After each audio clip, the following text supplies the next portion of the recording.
Massifaxia Phax Productions.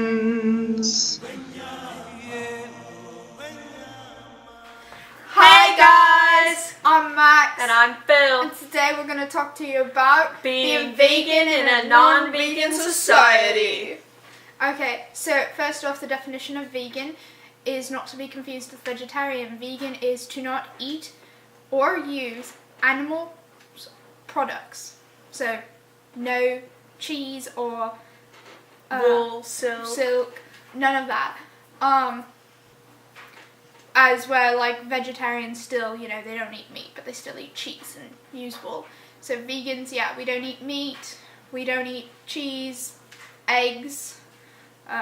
we don't use honey. Yeah, we don't use honey, we don't use leather. So, yeah. So we're going to talk to you about some of the problems we've had, I guess, kind of problems. How, like, I guess it's difficult to be vegan. Yeah, like living here. And, like, just to give you some Perspective. Yeah. In America, as of 2014, there was 320 million people living here. Out of those people, 7.5 million are vegetarian and only 1 million are vegan. And you guys might think, ooh, 1 million, that's so much. Well, not compared to how many people actually live in the US, and not compared to how many people, like, live in the world. Yeah. So...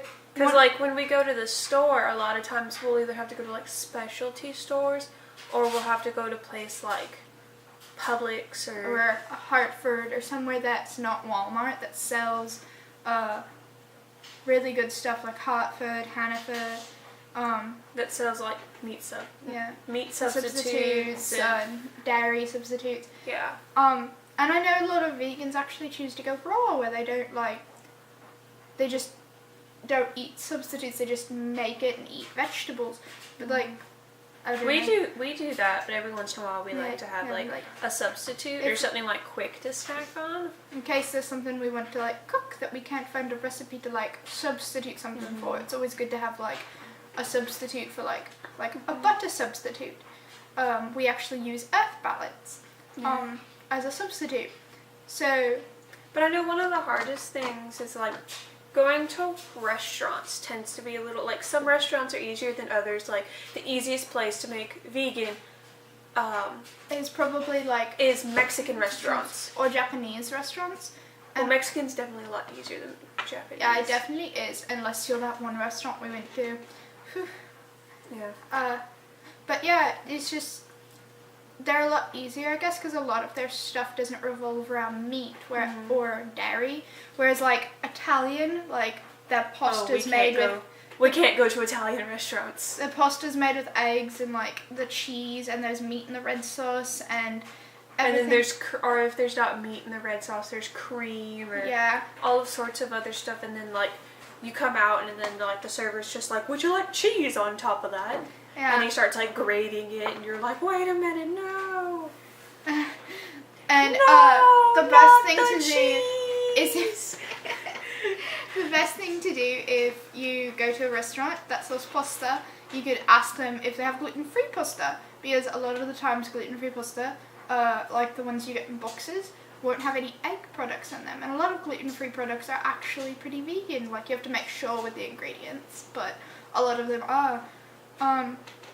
Another one would be like, I guess it's really hard to go out with people that aren't vegans. Yeah. When we go out with people who aren't vegan, we constantly get like, it's like they think that we can't go anywhere because there's a lot of restaurants where all we'll have is vegetables, but to us that's like a meal, but to them they're sitting there just like, you're not eating anything because you don't have protein, but you don't constantly have to have protein with every meal. It's actually very bad for you to eat protein with every single meal.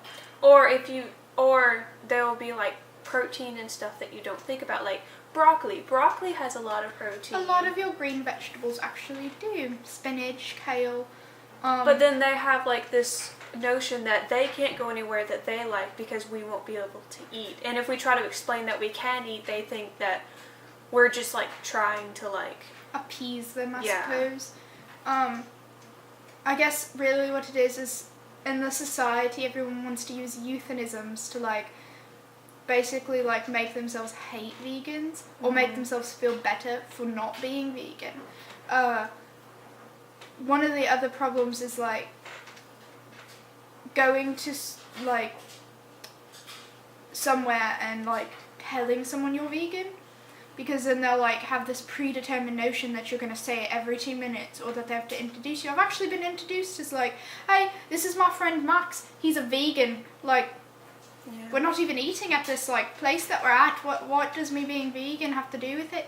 I think because like vegans have always had this rap of like, because I know like before I became vegan I had this notion where vegans were always kind of like shove it down your throat that they're vegan. Yeah. I mean, and there's some people like that, but then again, there's some people that, like, I guess you could take religion as an example. Sometimes you have, like, people that really, like, are into their religion and, like, make you, like, they like, talk about it all the time. But then you have people that are just like, yeah, that's my religion. And they don't, like, it's your choice. I mean, we're not saying that, like, we support people that eat animal products and stuff, because we don't. But I'm not going to go and shove veganism down your throat, because it's not going to get me anywhere. If I want you to like think about being vegan, I might show you a video, or I might talk to you about some stuff that made me become a vegan, because, well, just hating you right off the bat isn't going to change anything, because then you really will be turned off of being vegan. And a lot of times, like, I'll sit there and like, with my family, I'll tell them like, hey, I'm vegan, and like immediately they were sitting there and it was just like, well, but what about blah blah blah, like, are you making sure you're getting like enough nutrients? Yeah. Or isn't that really expensive, and all like this other stuff that they were like really concerned about. And they have like, I guess, the predetermined notion, like at least I know my family does, especially my father, that vegan food is expensive, like it's super expensive. And I mean, we've gone to the store and bought like almost every vegetable in the shelf in the organic section, and we spent less than $50. And I think I guess it depends on like if you can budget your money and how much you get, because people think like, oh, it's fine because I buy lunch meat and I buy hot dogs and I buy steak and stuff on a regular basis, so they think your food is more expensive. But if you look at like a $5 like bag of like meat crumbles compared to like hamburger, the hamburger's actually going to be like $6 to $8. Yeah, and then plus like $20 steaks, and that steak's good for like two meals. And it's just, I guess, like, no one realizes the more you buy meat, the more money you're giving out, because meat is really expensive, and so is stuff like milk and cheese, because they're like supply and demand. You keep demanding it, they'll keep supplying it, but they'll keep rising the price because they know you keep demanding it. Well, it's more of kind of just like, it's kind of like a chain reaction of like, you grow, if the corn doesn't do well and then you sell it, and like throughout the chain the price kind of just gets higher and higher. Whereas like vegans, we have like just the this is how we choose to live our lives. And selling the grain. We choose to live it as Not humane and cruelty-free as possible. And it's like, because we'll see commercials all the time about this new food, and like, it's kind of like a half and half. Sometimes we'll look at it and be like, no thank you. But then the other times we're just like, that actually looks kind of good, but we can't eat it because it has like cheese or meat or whatever. And it's not even like, because like... And I think, I understand it because they're like, the vast majority of people aren't like that, so that's who they're trying to appeal to. Yeah. But I would like to see, I guess, like, vegan commercials. Yeah. Or vegetarian at least, because like at least with vegetarian you could just ask them like, will you leave out the cheese or something. Except those PETA commercials, they make me sad. PETA's commercials always make people sad though. I think that's the point. It's to make you sad. Like ASPCA. Those puppies and I'm so sorry, I'm so sorry. Look, I'm a puppy. You're not in a cage though. I'm a free range puppy. Woof. Free range puppy. I guess another thing would be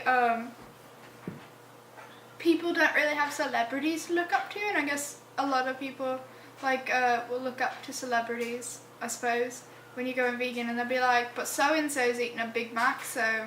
But Ellen DeGeneres is eating that veggie burger. Yeah, so a few vegan celebrities that I really enjoy Ellen DeGeneres. She's vegan, and she's gay, so it's a win-win situation. Peter Dinklage, if you guys watch Game of Thrones, the guy that plays Tyrion, Peter Dinklage, he's vegan. Isn't Miley Cyrus vegan? Yeah, Miley Cyrus is vegan, and the guy that plays Tobias on Divergence is also vegan, and so is the actress that plays Luna Lovegood on Harry Potter. And if you care, Albert Einstein was also vegan. And so is Gandhi. And Bill Clinton. Bill Clinton, yeah, and Bill Gates. Bill Gates. Newton was vegan. Yeah. A bunch of people were actually vegan. Was it Benjamin Franklin? Yeah, he was vegan. Fun fact is that he liked animals more than people. He really didn't like people. He was also an atheist, wasn't he? Yeah, he was also atheist. But I guess it's just really hard when people have this predetermined notion that vegans are a certain way. Yeah. And they don't want to change their perspective. They just kind of want you to change yours. I think the best thing we can do is, like, even if everyone doesn't become vegan, like, going vegetarian is still, like, helping the process, and then, like, eventually we'll get, like, down that road to, like, veganism. Because I know I was a vegetarian for 5 years before I became vegan, and I was a vegetarian for 2 days. Then he convinced me to go vegan. But yeah, so it's just about your steps, I suppose. It's all about like how many steps it takes to get where you're going. I do know a lot of people actually nowadays are going pescatarian because they're starting to realize red meat isn't good for you. And actually pork and beef and all that meat's stuff. Meat's just, I guess, not good for you in general. But remember, blood bacon. I hate that term. I really, really hate, like, when you're talking to someone, please never go up to a vegan. Like, if you have your differences, that's fine. But please never go up to a vegan and say, I could be a vegan, but, and if your but statement inclines to, I can't give up cheese, or but bacon, you just need to stop and go away. Like, you need to turn around, you need to walk away. Because I think those are the two most hated sayings you could give a vegan is, but bacon, or, but I love cheese, I could never give up cheese.